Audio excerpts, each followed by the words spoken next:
Muy buenas tardes, días o noches, querido público de Proyecto Grado Cero. Nos encontramos desde la Universidad Autónoma de Baja California, especialmente en la Facultad de Derecho Tijuana. El día de hoy pues nos acompañan dos personalidades de aquí de la ciudad, es Alonso Verdugo y Ana Bello. Vamos a hablar sobre diferentes temáticas en torno al derecho de los animales, la cuestión de los circos, de este proyecto del cual trabajan que se llama Igualdad Animal, y pues otras cosas relativas a este tema. Es que pues sean todos ustedes bienvenidos. En este programa nos encontramos presentes Alan Daniel, Ana Bella, Alonso Verdugo y Carlos Arilim.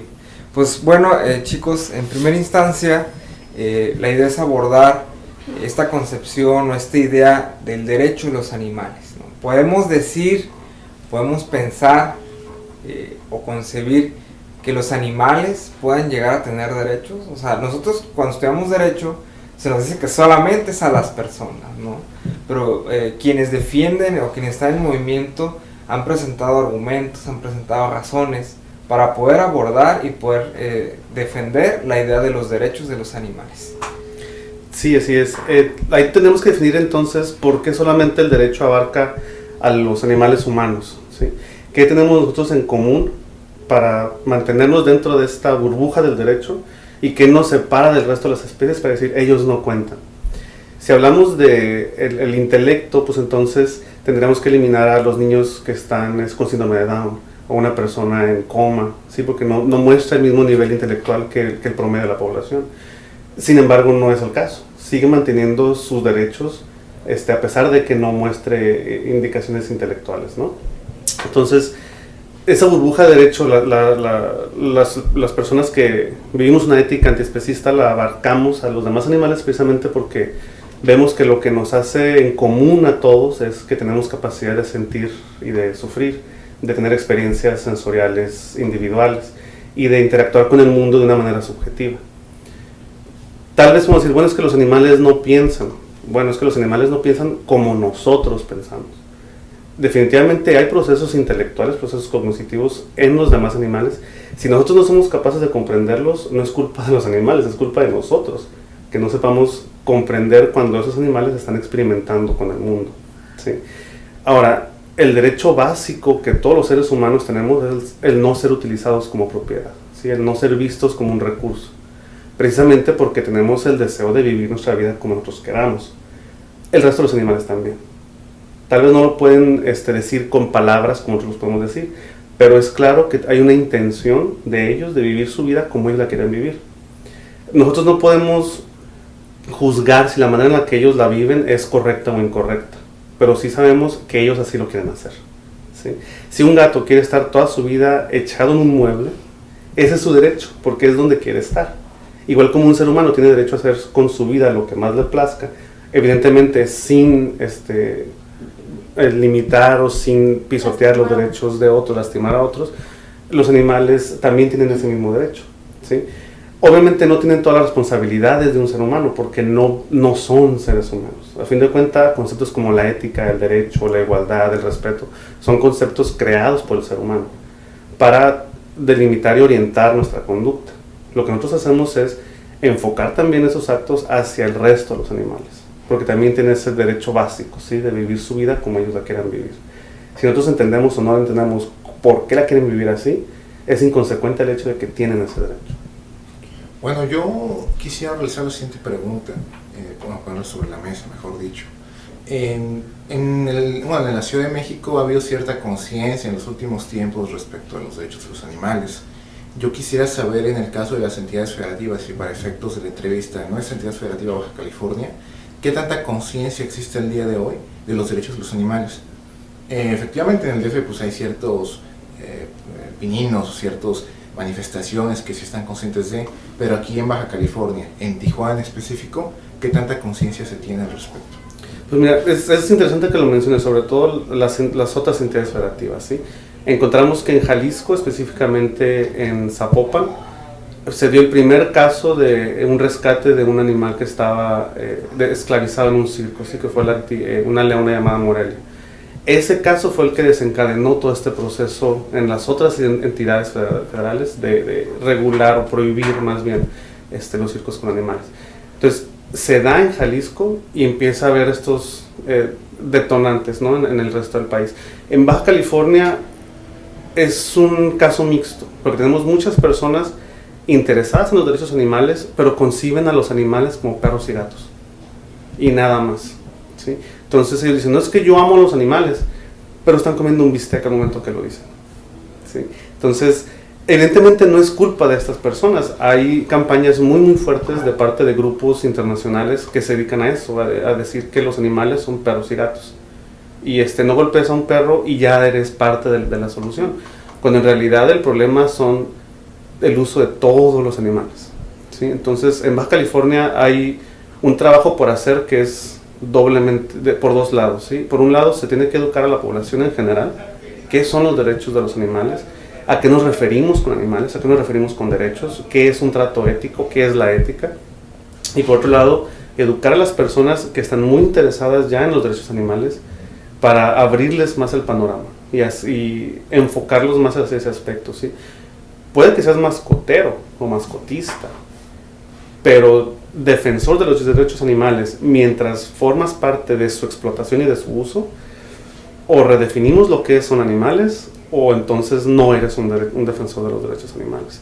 Entonces hay mucho interés, definitivamente falta mucha educación de la población, pero también falta mucha educación en el gobierno, ¿sí?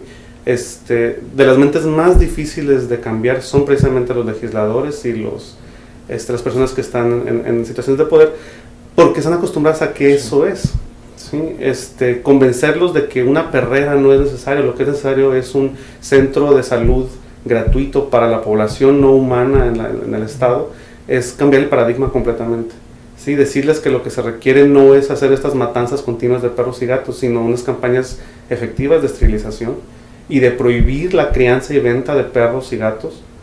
Es un paso muy muy grande y muchos legisladores simplemente no ven cómo unir ese punto con el otro. Entonces sí falta mucha educación en ese sentido. Bueno, no, y de hecho también manifestaciones siempre ha habido, no es hasta hace recientemente. Por ejemplo, una cosa es que no salgan en los periódicos, que no salgan en las noticias, porque el gobierno, la gente no quiere que se entere. Y como dice Alonso, por ejemplo, hay una distinción entre los que defienden los derechos de los animales y los que son mascotistas, y es por lo mismo, porque falta educación. Lo que falta es que, por ejemplo, desde más chiquitos los vayamos enseñando, les vayamos diciendo, mira, no nada más son perros y gatos como dice Alonso, sino abarca más. Sí. Ahora bien, mencionas una cuestión muy interesante, ¿no? Dices, si tú quieres ser defensor de los derechos de los animales o defensor de los animales, es mal visto o es incompatible el que seas una persona carnívora, ¿no? El que consumas carne, ¿no? O el que uses animales para actividades laborales, ¿no? Por ejemplo, en el campo todavía se usan los burros como instrumentos de carga, ¿no? Claro. Entonces, la pregunta es, ¿en qué consiste esa incompatibilidad? Hay personas, tú lo has mencionado, ¿no? Que se dedican al activismo y a muchas cosas más, y aún así consumen carne, ¿no? Y a veces el argumento es, bueno, es que al final de cuentas yo abogo por el maltrato, yo no quiero que los maltraten, ¿sí? Pero los puedo consumir porque, pues si un animal se come a otro, porque yo no me voy a comer a otro, ¿no? Te presentas ese tipo de ideas. Sí, hay muchas. ¿Y qué pasa ahí? En primer lugar, pues es muy extraño que en el momento, por ejemplo, que yo digo, estoy en contra de la violencia de género, pero de vez en cuando le pego a mis hermanas. Lo primero que salía es nos reímos, o sea, ¿cómo es posible? O sea, notamos muy claramente la incongruencia ahí, la ambigüedad. Si decimos, yo estoy en contra del racismo, pero compré un esclavo africano para tener por mientras, nada más a veces, notamos la incongruencia. ¿Por qué cuando nos referimos a los animales no la notamos? ¿Sí? Porque decimos, yo estoy en contra del uso de los animales, pero de vez en cuando como un bistec. Porque ahí sí somos capaces de decir, bueno, sí, eso no pasa nada. No es malo. No es malo. O sea, la ética es absoluta. La ética no da espacio a veces sí lo puedes golpear, a veces sí lo puedes matar. O sea, la ética es contundente. Esto es lo correcto, esto es lo incorrecto. Punto. Y entonces una persona que se diga defensora de los derechos de los animales no puede participar en su uso ni en su explotación. Ahora, la palabra maltrato es extremadamente ambigua, ¿sí? Y yo quiero ver a los legisladores al momento de querer definirla, Porque maltrato puede ser que no le des de comer hasta las 6 de la tarde, cuando el gato, el león, el tigre está acostumbrado a comer a las 5. Maltrato puede ser que lo dejes en el auto, con la ventana cerrada, pero a lo mejor nada más es 1 hora. Si lo dejas 20 minutos, pues no es maltrato, porque realmente no es tanto. No entra en el estándar. Exacto, sí, entonces el movimiento abolicionista no aboga por el maltrato, es el uso, ¿sí? Al momento en el que uno está viendo a los animales como un recurso, ya se les está usando. Entonces, ahí es donde está la línea que lo divide, ¿sí? Uno no puede ver a los animales no humanos como un recurso, porque no lo son. Si yo los estoy usando para compañía, para entretenimiento, para alimentación, para vestimenta, ya hay maltrato y ya hay un uso. Ahora, si me dicen, es que los demás animales también matan, efectivamente, el león caza para comer. Nadie aquí son leones, ¿sí? Y si en ese caso fuéramos, entonces hay que matar a los niños para volver a copular con las hembras para tener nuestros hijos entonces, igual que los leones, ¿sí? O pues dejar morir a los ancianos, o matarlos, porque eso también pasa con los leones y pasa con los animales en la selva. Entonces, definitivamente somos animales, pero somos animales racionales que vivimos en una sociedad que es un constructo social, a fin de cuentas. Nosotros construimos estas reglas para poder hacer la convivencia entre nosotros pues un poco más llevadera, ¿sí? Entonces, no vivimos en la naturaleza. Somos entes naturales en el sentido de que somos una especie más. Somos animales en ese sentido, pero no vivimos en la naturaleza. Si viviéramos en la naturaleza, no tendríamos micrófono, estuviéramos desnudos, no usáramos desodorante, no usáramos perfume, yo no tuviera lentes. Lo más probable es que yo estuviera muerto porque tengo asma, tengo pie plano, tengo gastritis. ¿Sí me explico? O sea, todo. Sí, o sea, si nos vamos a esos puntos, pues yo ya hubiese sido destruido o si hubiera sido de alimento para otro más. Entonces, es evidente que nos regimos por las leyes naturales, ¿sí? Porque al momento de comer dicen, ay, sí, como los leones, entonces yo también soy un león. Ahora veamos el aspecto fisiológico de un carnívoro, ¿sí? Veamos el tipo de mandíbula que tiene, los colmillos que tiene, el largo del tracto intestinal, las enzimas que tienen para poder digerir. El león no fríe, no cose al bistec y le pone sal y pimienta y le pone cerveza, se lo come crudo, tal cual. Y tiene un sistema digestivo capaz de digerir las bacterias y todas las enzimas y todos los virus que esa carne puede tener. Un ser humano que se come un bistec crudo, tal cual, recién sacado del animal, veamos cuánto dura antes de que nos enferme, ¿sí? Entonces, si el ser humano tiene que pasar todo ese proceso a ese trozo de cadáver para poderlo hacer digerible, ¿qué tan natural es eso? ¿Sí? Entonces, son argumentos, repito, que salen de una malinformación y de una ignorancia sobre el tema. De que lo podamos consumir no nos hace carnívoros. Nos da la capacidad de consumirlo, de digerirlo, pero también está el aspecto ético, ¿sí? Podemos vivir de otras cosas perfectamente bien sin necesidad de participar del uso y del sufrimiento de otros animales. Ahora sí dicen, es que yo estoy en contra del maltrato, pues el matarlo, yo no creo que hay un maltrato más grande que matar a un animal, ¿sí? Y maltrato, criarlo solamente para matarlo, traerlo al mundo solamente como un producto más para usarlo.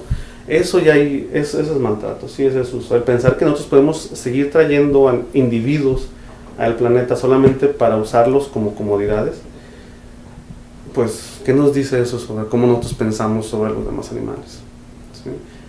Eso ya es un maltrato muy, muy fuerte. Que no lo quieran ver así, pues es el problema con la palabra maltrato, ¿sí? ¿Cómo la definimos? Por eso el problema es el uso. Ok, hay una cuestión. Ya hablamos de la idea del maltrato, ¿no? Y lo opuesto al maltrato pudiera ser el bienestar, ¿sí? Pero aplicado a los animales, ¿no? Hablar como de bienestar animal, ¿qué implica? ¿Qué acciones hay que hacer? ¿Y qué hay que dejar de hacer para poder concebir el bienestar animal? Es otra palabra que se tiende al juego, porque el bienestar, los cirqueros van a decir, mis animales están muy bien cuidados, tienen bienestar, los atiende un veterinario, les doy de comer, están en una jaula, eso no lo dijeron. Venden sus crías, eso tampoco lo dijeron.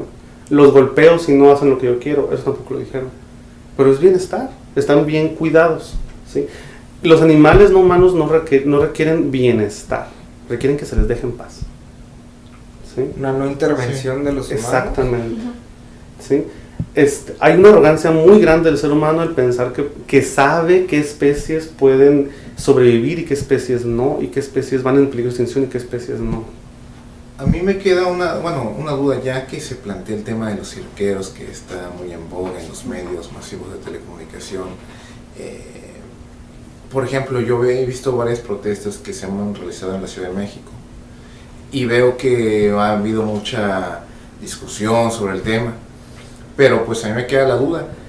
Aplicando el mismo criterio que prohíbe los circos, se ve que está inmerso una prohibición de maltratos a los animales. O sea, eso es evidente.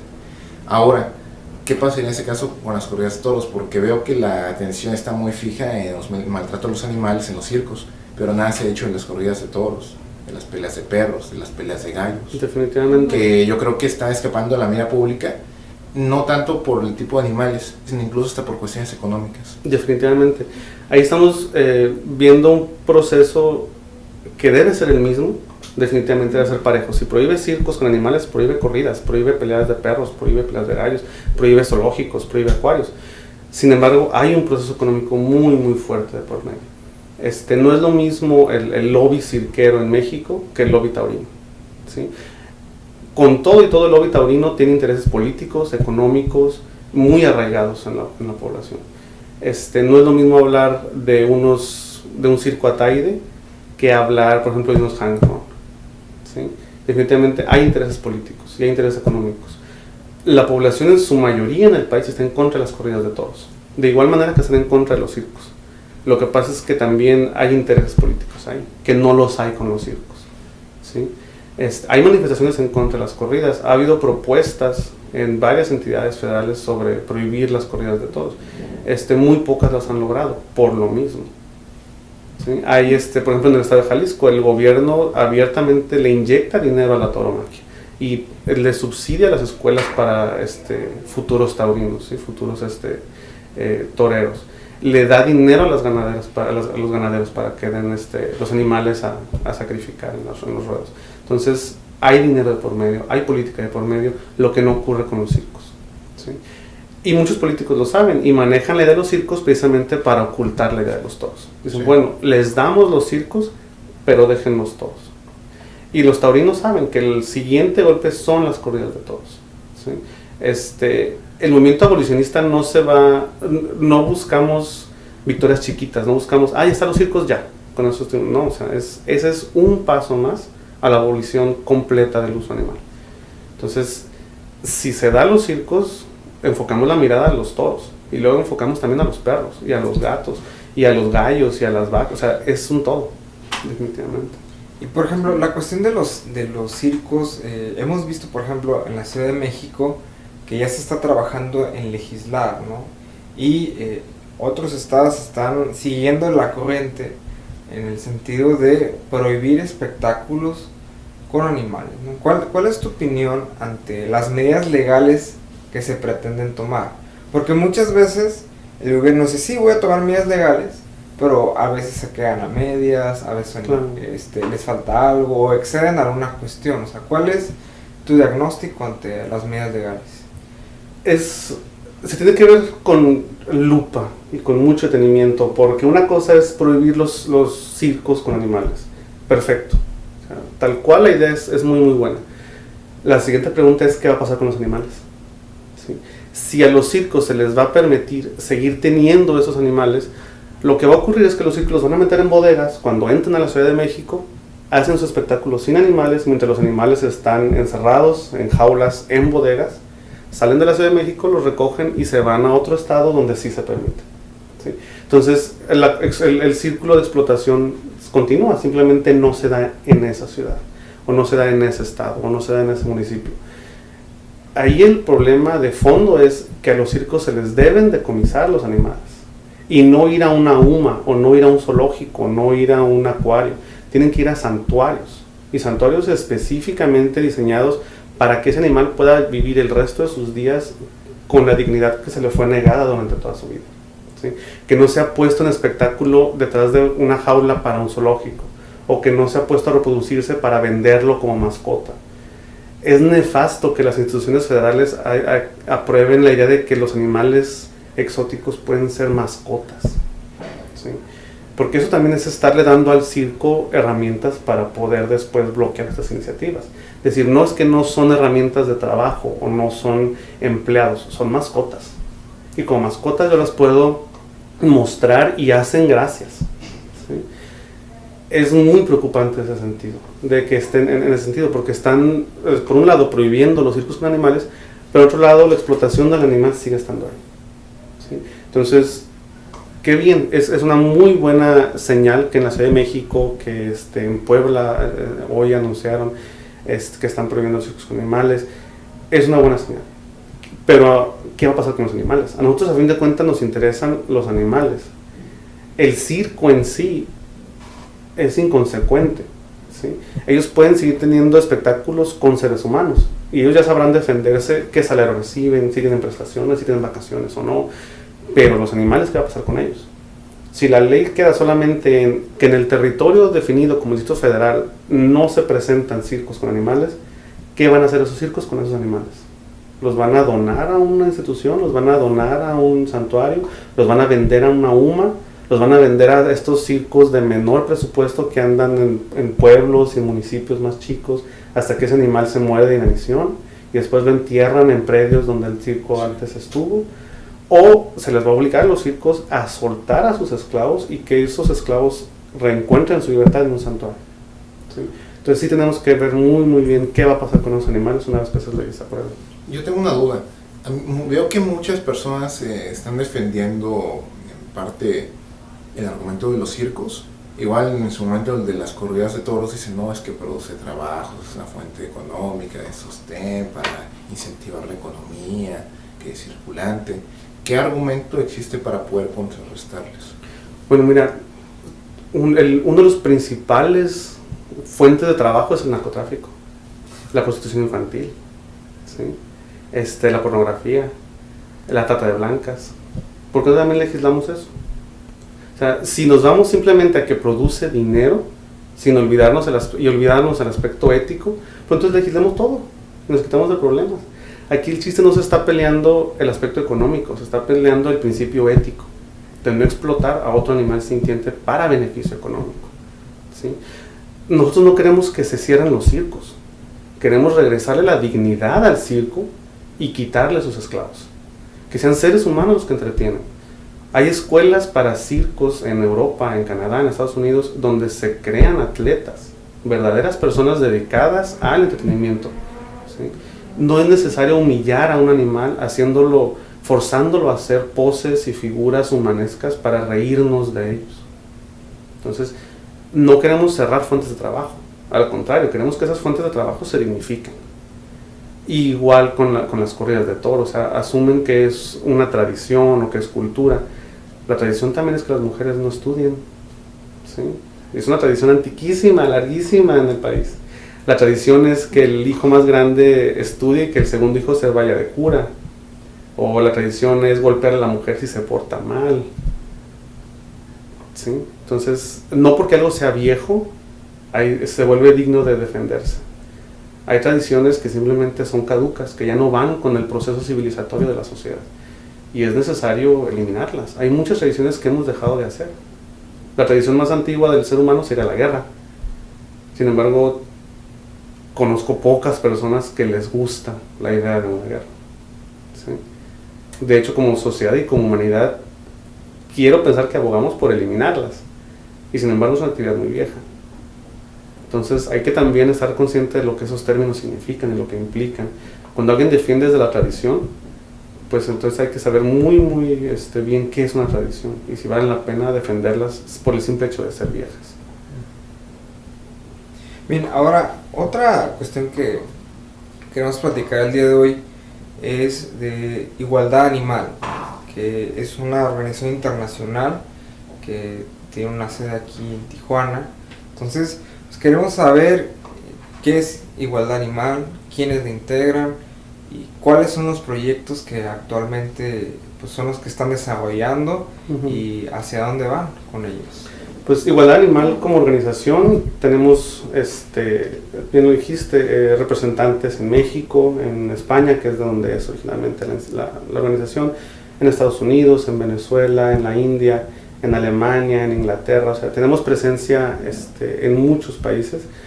Nuestros activistas son de toda gama de edades, de estratos socioeconómicos, de culturas, de ambos géneros definitivamente. Y nuestro principal enfoque es ese, es la liberación de estos esclavos animales. ¿Sí? Trabajamos en 3 áreas, en la educación, en la investigación y en la liberación. En la educación, que es donde nos enfocamos sobre todo en México, en el país, en Guadalajara, en la Ciudad de México, en Tijuana y en Cancún, es en educar a la población sobre qué es el especismo, qué es el veganismo, qué es el uso de los animales, qué es la explotación, para entonces sí generar esta conciencia en la población y que cuando surgen estas leyes, surjan ya con un conocimiento de causa, ¿sí? Y que sea la población la que lo exige y también que sea la población la que mueva los mercados. No es suficiente con yo decirles no coman carne. La persona debe de saber por qué es incorrecto ese tipo de explotación animal y entonces a través de su bolsillo cambiar o modificar ese tipo de actividades, ¿sí? También hay investigación en México. Hemos estado realizando documentando, por ejemplo, explotación en circos, en rastros, en granjas. Hace poco salió una investigación que se hizo sobre las granjas de conejos en España y de cómo pues los usan y cómo eventualmente son asesinados los conejos para el consumo humano, ¿sí? Entonces muchos dirán, bueno, es que son conejos nada más, o ¿por qué no lo haces de toros y gallinas? Porque es muy difícil englobar todo el uso y la explotación animal en una sola imagen, ¿sí? Se usan estas imágenes, estas vivencias de estos individuos aprisionados precisamente para que nosotros hagamos esa conexión y digamos, de ese conejo al perro que tengo en la casa no hay ninguna diferencia, ¿sí? Los dos tienen un sistema nervioso central, los dos sienten dolor, los dos sienten placer, los dos quieren vivir su vida. Entonces, a través de esa experiencia con ese documental, con esa imagen, hacer la conexión nosotros. Entonces, sí va ligado esa investigación con esa educación, con educarlos. Y por otro lado, la liberación, el buscar constantemente maneras de liberar a esos animales y de regresarles la dignidad que se les fue negada. Y hablamos desde perros que viven toda su vida amarrados a un poste, gatos en la calle, gallinas en granjas, perros en laboratorios, conejos en laboratorios, animales en circos. Y ese es ya junto con instituciones de gobierno, ¿sí? Con la Semarnat, poniendo denuncias de circos, denuncias de los burros pintados, denuncias de todo ese tipo de cosas. El problema es lo difícil de llevarlo. O sea, si uno no muestra una imagen de una leona en los huesos y con heridas, el circo se va a quedar con el animal, ¿sí? Hay animales que, como bien lo decías, o sea, se les muestra un bienestar a pesar de que son explotados y entonces las instituciones legales no pueden hacer nada para rescatarlo y nosotros tampoco. Entonces, a pesar de que sabemos que ese animal está siendo usado y explotado, tiene que permanecer en manos de los explotadores. Entonces nos enfocamos en esas 3 áreas. Y sí, mucha educación, mucho aspecto educativo, desde hacer degustaciones veganas, ir a escuelas a presentarle a los niños qué son los derechos de los animales, cómo puedes no usarlos o no ser partícipe de esa explotación, y también la investigación. Bueno, yo quisiera nada más agregar una última pregunta. ¿Qué proyectos tiene ahorita esta organización en Baja California? ¿Qué propuestas tiene ahorita respecto a lo que está ocurriendo en la Ciudad de México? Pues ahorita nosotros sí tenemos una campaña activa de circos, sobre todo porque en verano tiende a haber, ahorita tenemos 2 circos en la ciudad. Los 2 ya tienen su denuncia, estamos esperando que nos respondan sobre la situación de los animales en los 2. También nos interesan los burros pintados en la Avenida Revolución, que es un tema muy antiguo y muy candente en la población, sí, porque muchas personas no ven el uso ahí. O sea, los burros, para empezar, están pintados, no está regulado ni siquiera qué tipo de pintura usan. No sabemos si les causan problemas en la piel, si hay algún problema con la pintura, si tiene plomo, si no tiene plomo. Están todo el día en el sol, están de pie, la alimentación que se les da es completamente inadecuada. Y a fin de cuentas se está usando como un accesorio, una fotografía, ¿sí? El turista se está llevando una imagen de explotación y de abuso cada vez que se toma una fotografía ahí. De igual manera, no queremos que los burreros, como les dicen, pierdan su trabajo. Lo que queremos es que ya no esté el burro ahí. Sobre todo si consideramos que los burros es un animal en peligro de extinción en México. ¿Sí? Ya hay santuarios para burros en la Ciudad de México. Y se ha comprobado que los números de esta especie han estado decayendo en los últimos años. Precisamente lo que dijiste, en los ranchos los usan todavía ya son cada vez menos, precisamente por el avance de la tecnología, el acceso a tractores, a carros. El burro ya no se está viendo como viable, ¿no? Para eso. Entonces es un animal en peligro de extinción y es muy aparte de eso, muy aparte de que si está en el sol, si está en la sombra, si se le da de comer bien, si no está el animal para usarlo como una ficha fotográfica, como un accesorio. Entonces en Baja California tenemos esos dos sobre todo, pero también estamos muy interesados en la situación del borrego cimarrón, por ejemplo. Es nefasto que se vendan permisos para su cacería, siendo que, para empezar, pues es el símbolo de la Universidad de Baja California, ¿sí? Y todos los bajacalifornianos que hemos estudiado en esta casa de educación deberíamos ser los primeros en defenderlo. Sí. Entonces hay mucho negocio ahí. Una cabeza, entre comillas, de cimarrón macho se vende en miles de dólares, el permiso para ir a cazarlo. Y son en unidades diseñadas precisamente por las instituciones federales para no la conservación, para la explotación de animales, ¿sí? Muchos de los cirqueros consiguen sus animales de las UMAS. Entonces son espacios que no están dedicados, no nos engañemos, no están dedicados para la preservación de los animales, están dedicados para su explotación como un recurso. Sí, lo peor de todo es que dicen, no, es que va a entrar dinero a la entidad, es una forma de incentivar la economía, bueno, pero a costa de qué. Exacto, o sea, no podemos ser tan miopes y decir, el dinero es lo que debe importar, porque entonces, repito, legalicemos las drogas, y no solamente la marihuana, todas, legalicemos todas. Legalicemos la explotación infantil, legalicemos la trata de blancas. Así entra dinero y le podemos cobrar impuestos. ¿Qué importa? 2, 3 mujeres que se pierdan a la semana. ¿Sí me explico? O sea, se vuelve evidente la incongruencia ahí. Nosotros lo que hacemos, los intereses económicos, lo que nosotros hacemos es, bueno, si hay una incongruencia, con los animales no humanos también la hay. ¿Sí? O sea, no hay ninguna distinción en criar animales para su explotación en un circo y robarse niños para venderlos como esclavos. Son individuos que merecen el mínimo derecho a vivir su vida como ellos quieran.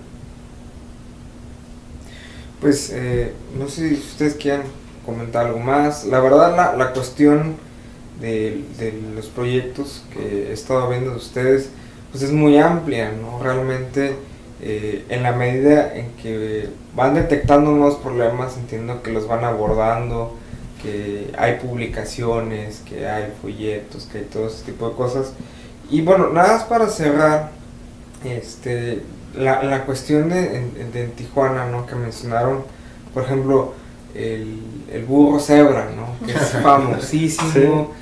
Casi dicen, si vienes a Tijuana y no traes una foto del burro cebra, no fuiste, no viniste. Es la tradición, de hecho. Entonces, afuera del aire comentábamos que es una problemática muy interesante, nos la abordaste un poco, pero sí quisiera ahondar un poco más, porque generalmente cuando te pintan a la ciudad en el aspecto turístico, siempre sale. Está el burro explotado. Siempre en internet, sí. en las promocionales de agencias de viajes. Entonces, yo ya no los he visto casi en el centro, no he ido mucho, pero antes había uno en cada esquina, ¿no? Sí. Entonces, pero aún hay todavía. Sí, ahorita hay de 7 a 9 burros, depende del día en el que vayas. Si sirve de consuelo, no somos la única ciudad que su imagen es explotación. O sea, Guadalajara tiene las calandrias, ¿sí? Que también es nefasto ver a un caballo desahuciado, exhausto, con heridas, laceraciones en la piel, alando una carreta con 5 o 6 turistas por la ciudad, ¿sí? Ensenada también tiene calandrias, que también es un espectáculo patético. El ver turistas en una carreta siendo alados por animales, con ninguna necesidad. La ciudad de Nueva York hasta hace poco prohibió sus calandrias en el Parque Central. Aquí lo malo, por así decirlo, es que definitivamente es un símbolo de la ciudad, ¿sí? De igual manera que la prostitución y las drogas. Entonces, si a esas vamos, o sea, vuelvo a lo mismo, no podemos estar seleccionando qué símbolos mantener y qué símbolos perder, porque no mejor cambiamos el burro cebra por una prostituta.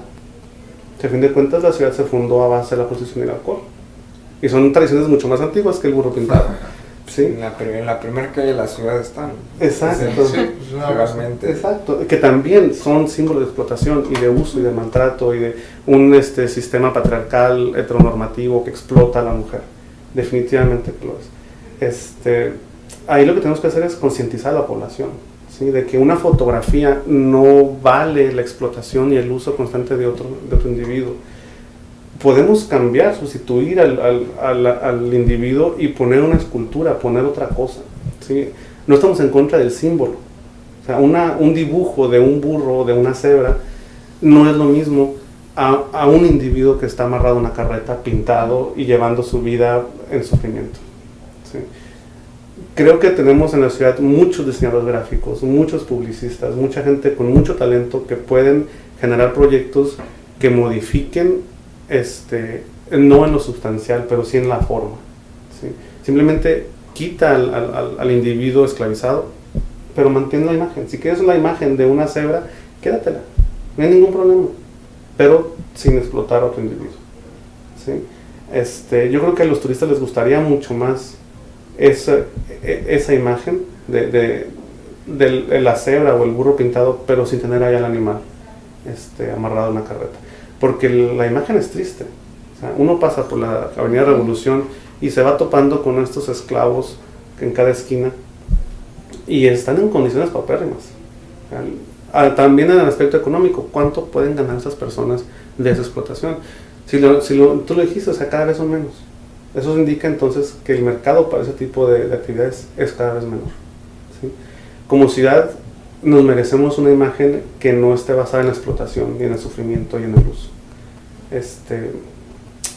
Creo yo, ¿verdad? No sé si los regidores de la ciudad y los empresarios les guste una imagen basada en el sufrimiento ajeno. Pues si no hay nada más que agregar, no sé, no hay nada más. Pues sobre todo eso, o sea, el ser vegano es fácil, el no vivir el no llevar una vida basada en la explotación es fácil. El chiste es querer hacerlo. Ok, nada más por último, nos gustaría que si nos puedes dejar páginas del proyecto que traes para las personas que hayan resultado interesadas puedan acercarse un poco más. Pues en internet tenemos en Facebook Igualdad Animal México, Igualdad Animal tal cual, que es la organización ya internacional. Tenemos la página de internet igualdadanimal.org. Ahí pueden encontrar desde por qué los circos no son éticos, por qué las corridas de toros, por qué los zoológicos, por qué los acuarios, por qué las corridas las carreras de perros, la alimentación vegana, el uso de zapatos que no son a base de pieles, de seda. Entonces hay mucha información disponible. En Facebook también estamos constantemente publicando y dando información sobre lo que estamos haciendo en el grupo, en el país. Y independientemente de la organización, o sea, hay muchos grupos enfocados al abolicionismo vegano, ¿sí? a liberar a los esclavos. El objetivo es querer hacerlo, ¿sí? Ya teniendo esa iniciativa, entonces el camino es fácil. Hay muchas personas dispuestas a ayudar a los que están interesados en dejar de explotar a otros animales. Pues Alonso, Ana, muchas gracias por este tiempo. Amigos y amigas, pues esta entrevista ha concluido. Les agradecemos mucho que hayan estado con nosotros en la plataforma en la cual nos han sintonizado, ya sea en la radio en vivo, en los podcasts, en YouTube. Muchas gracias a todos ustedes. No me queda nada más que agradecerles y agradecer a la Facultad de Derecho Tijuana de la Universidad Autónoma de California por habernos brindado este espacio y pues por estar acá compartiendo cosas desde la periferia, ¿no? Porque Sí. mucho centralismo, entonces hay que venirnos a otros lados a compartir y a difundir qué es lo que está pasando por Sí, ahí. aquí en la orilla del imperio. Pues muchas gracias y que se la pasen bien. Gracias.